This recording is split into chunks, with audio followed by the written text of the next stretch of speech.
Bien, vamos a el penúltimo tema de este capítulo. Queremos escribir un algoritmo que va a equivaler a escribir un programa. Obviamente es la base de la programación, de la codificación. Acá lo que vamos a ver son pequeños tips, pequeñas cosas sumamente importantes. ¿De acuerdo? No cosas sumamente en general, sino como un poquito más específico. La escritura, está bien, mediante el programa que sea, mediante la codificación que sea, el lenguaje que sea, tiene que ser lo más clara, estructurada, ¿está bien? Para que facilite a mí todo lo que estoy haciendo y a cualquier otro que quiera ver cómo está funcionando el programa.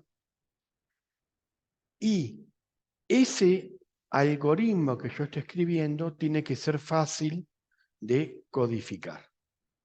¿De acuerdo?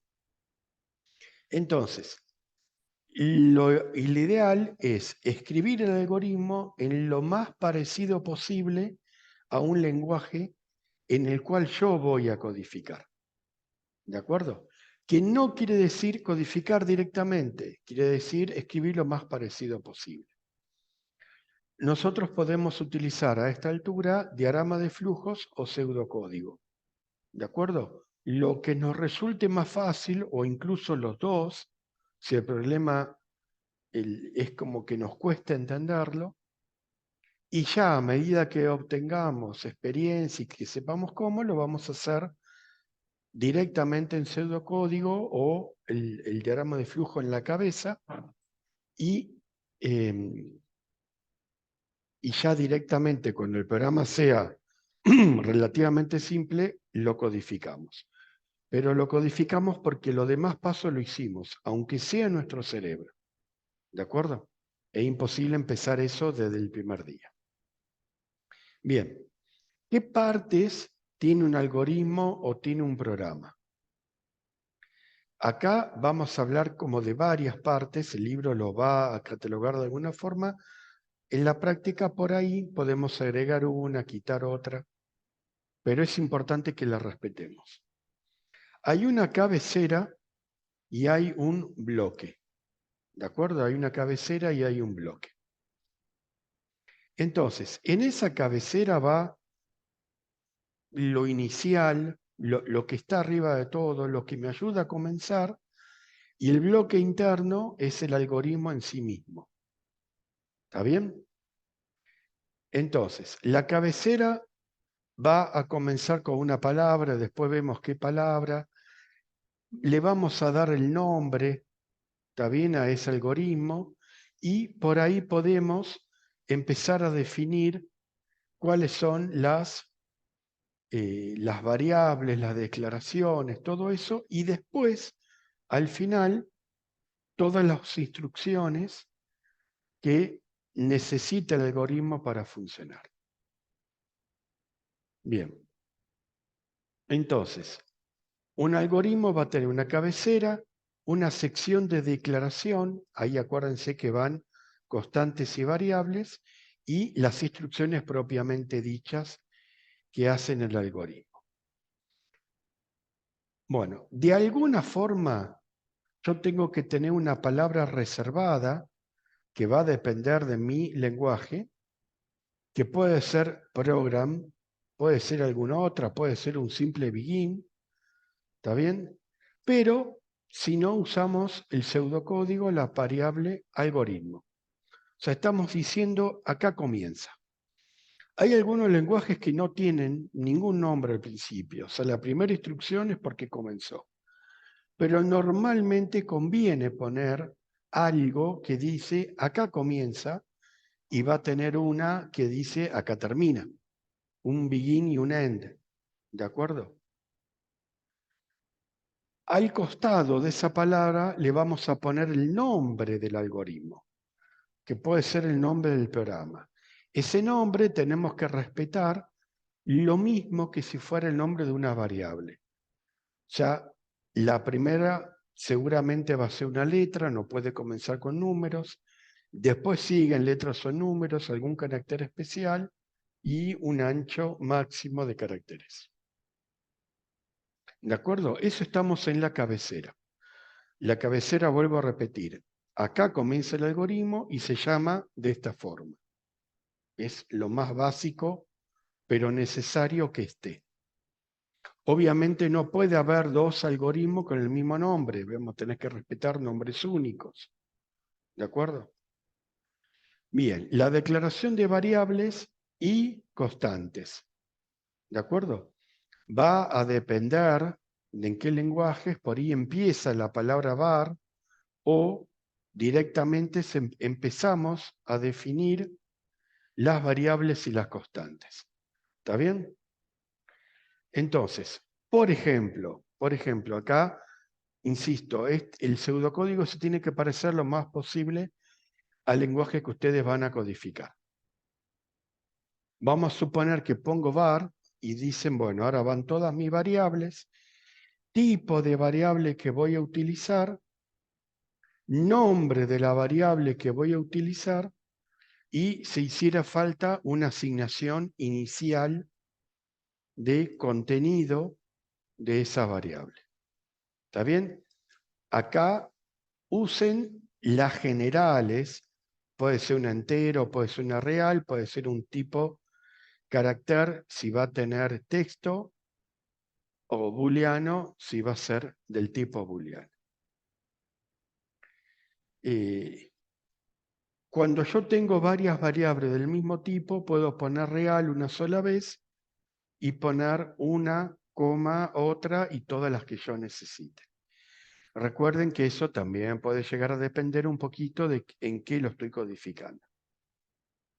Bien, obviamente los nombres de variables tienen que tener relación con su contenido. Si vamos a usar mayúsculas y minúsculas, respetamos mayúsculas y minúsculas. Si le agregamos números que tengan algún tipo de coherencia con el contenido que estamos grabando. Y es importantísimo documentar nuestros programas, nuestros algoritmos. Entonces, vamos a suponer que la doble barra es, de acá para la izquierda es mis instrucciones, después de la doble barra escribo lo que yo quiero, es un comentario a esa instrucción que está a la izquierda y el programa no lo va a tener en cuenta, lo va a ignorar totalmente. ¿Está bien? Entonces, si yo defino, por ejemplo, número de empleado, bueno, es el número de empleado y puedo agregar algo más.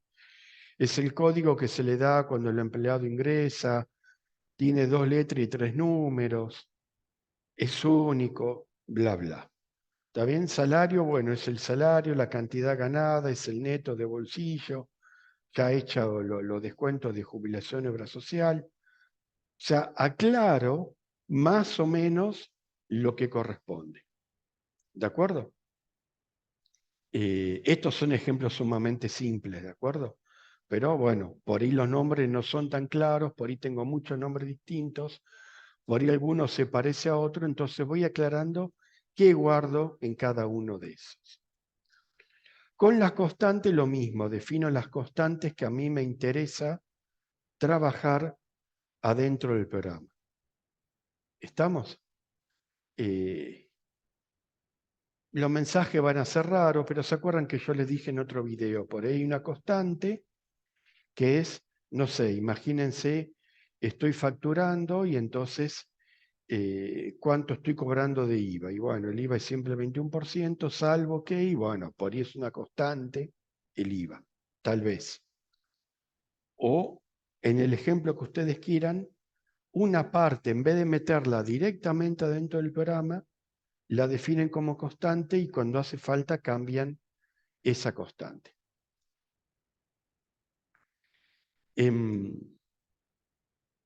Bueno, el tipo carácter es cuando va a tener una sola letra, ¿de acuerdo? Puede ser que yo necesite no una sola letra, sino muchas letras, por ahí el nombre de la persona. Entonces eso va a depender en el lenguaje que tengo codificado cómo se define una variable que tiene internamente un texto. ¿De acuerdo? En Visual Basic se define, también fíjense, var como un string y dim es porque en realidad es como si fuera un vector. ¿Está bien? Y después le asigno el valor que yo quiero. En Pascal, por ejemplo, o en pseudocódigo, defino un nombre con, imagínense que es string o le pongo nombre, y entre corchetes la cantidad máxima de caracteres que puedo guardar ahí adentro.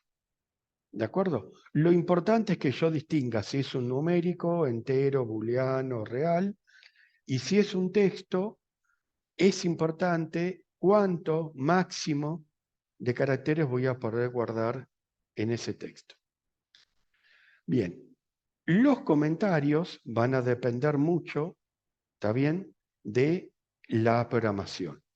Toda la documentación externa son archivos externos al programa. Archivos en Word, en Excel, en PowerPoint, lo que ustedes quieran, donde estoy documentando todo en general. Por hice una entrevista, saqué fotos, tengo un video. La documentación interna es la que yo escribo en el programa, en el mismo código de fuente. ¿De acuerdo? Entonces, va a depender de qué lenguaje estemos utilizando, pero, por ejemplo, en Visual, lo que comienza con un apóstrofe es un comentario en una sola línea, y si aparece después de una instrucción, ahí viene el comentario. ¿Está bien? La palabra reservada rem, de remake no, de remarcar, se utilizaba históricamente como para decir lo que viene después de rem es un comentario. Bien, en C se usa la doble barra, ¿está bien? Entonces, la doble barra, de ahí hasta el final de la línea, es lo que yo quiero. ¿De acuerdo? No son palabras reservadas, el lenguaje no lo interpreta, no hace nada con ese comentario. Hay veces que yo quiero escribir varios renglones. Es muy buena idea, al principio de un programa, escribir en varios renglones como el enunciado del programa. ¿Qué hace este programa? ¿Qué quiere resolver? ¿Qué va a usar como datos? ¿Qué va a lograr como salida? Entonces, puedo utilizar barra asterisco para comenzar. Ahí puedo escribir varios renglones y asterisco barra para terminar. ¿De acuerdo? Entonces, todo lo que esté entre acá y acá es un comentario, aunque tenga varias líneas. ¿De acuerdo? Bueno, estos son ejemplos. ¿De acuerdo? La doble barra o barra asterisco que termina con asterisco barra. Y documentación que también va a depender en otros, documentación de la clase. Puedo poner un asterisco después del, porque ya barra asterisco es comentario y ese asterisco como que está de más. En Pascal es llave, ¿está bien? O paréntesis, asterisco, asterisco, paréntesis. Y en Modula 2 es barra, paréntesis, barra y asterisco, paréntesis. Bien, no importa la sintaxis, lo que es importante, ustedes usen algún tipo de decir, bueno, para mí uso la doble barra o uso algo y documenten. Lo importante es documentar. ¿De acuerdo? Bien. Entonces, ¿cuál es un estilo de escritura de algoritmo?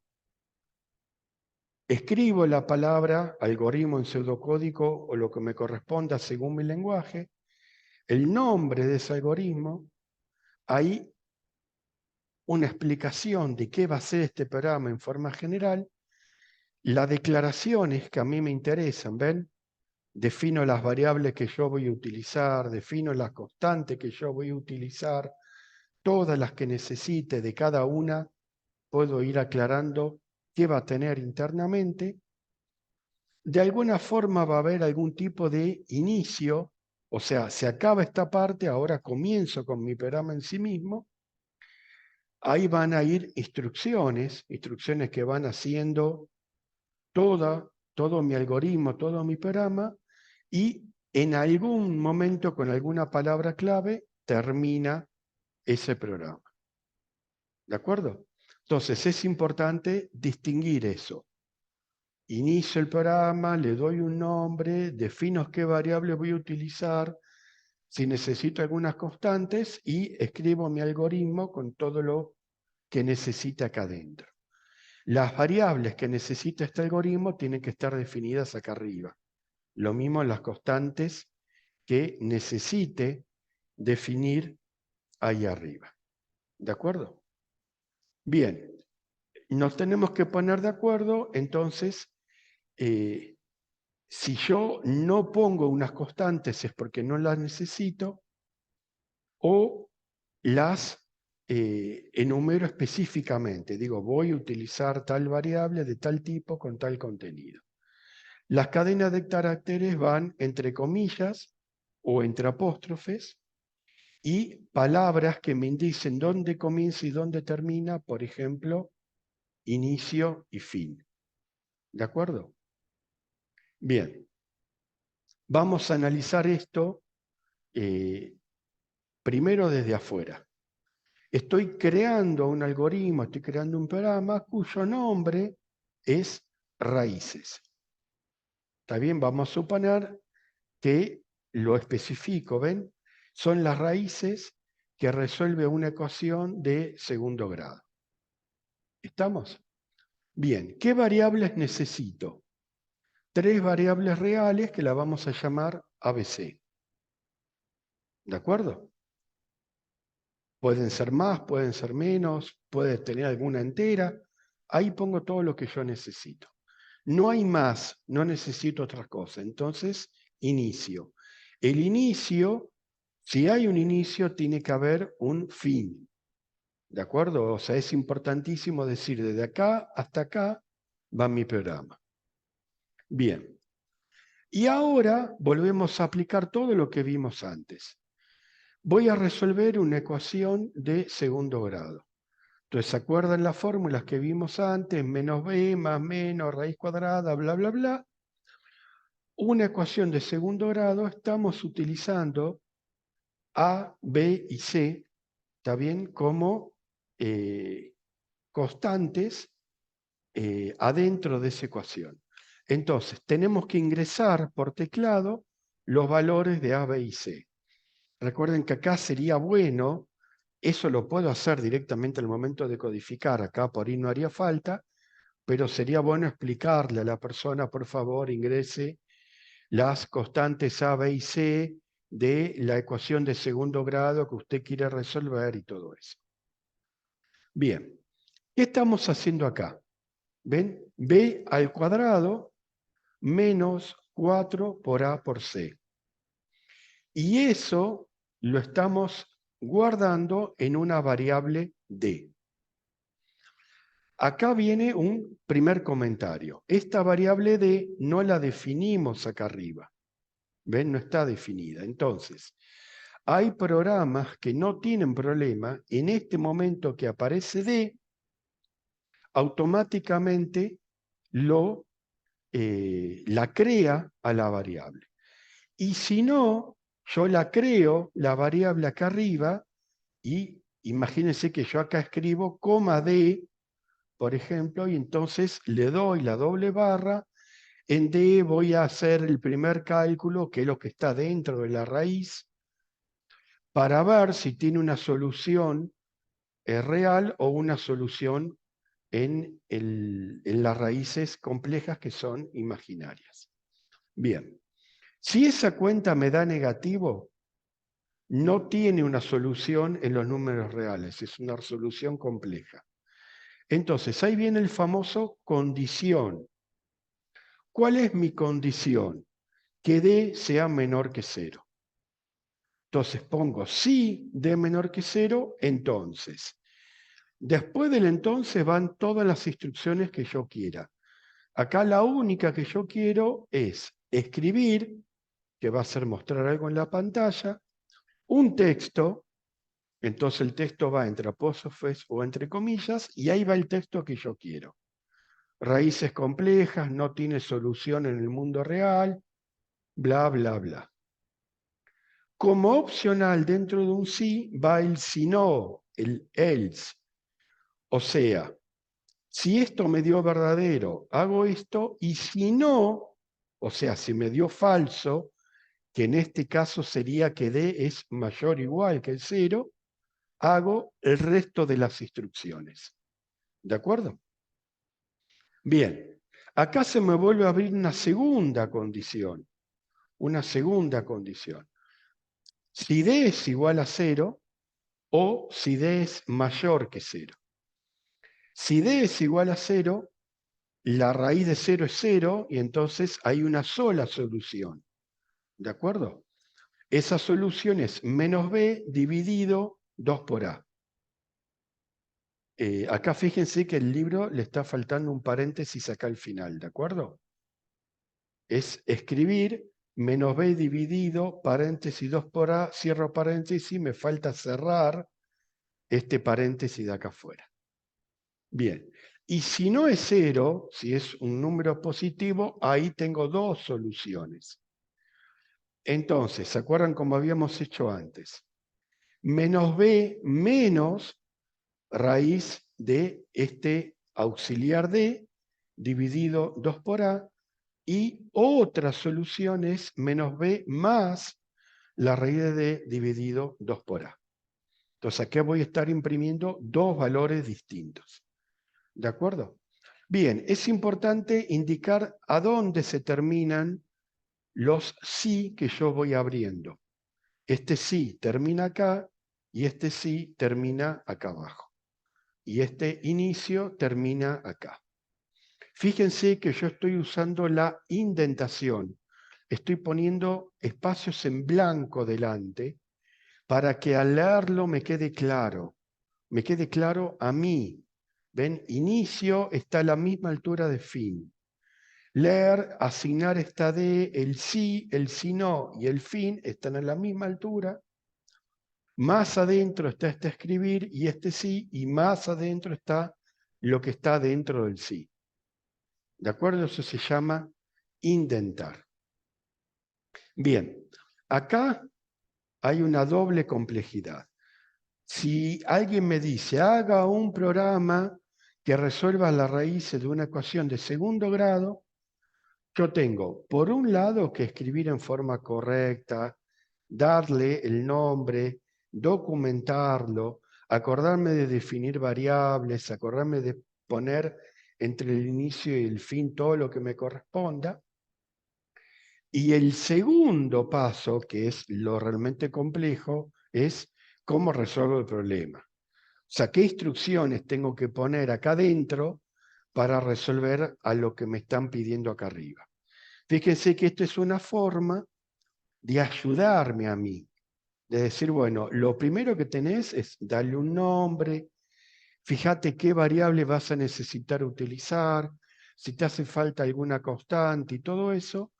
Cuando eso lo tengas resuelto, empezá con las instrucciones propias del algoritmo. ¿De acuerdo?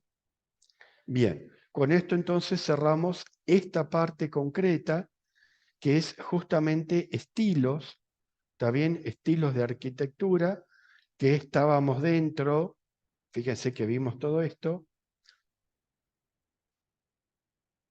estamos dentro de escritura de algoritmos y programas.